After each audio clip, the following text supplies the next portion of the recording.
মাশরুমের chop ভাজা হচ্ছে বেসন দিয়ে।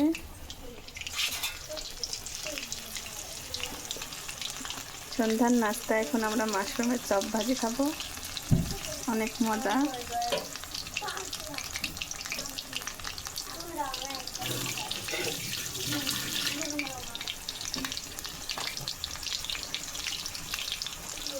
ফুচকা খাওয়া হয়েছে, এখন মাশরুমের চপ হবে। এই যে মাশরুম, তাজা তাজা মাশরুম বাড়ির পাশে চাষ করা হয়, ওখান থেকে কিনে নিয়ে আসা হয়েছে।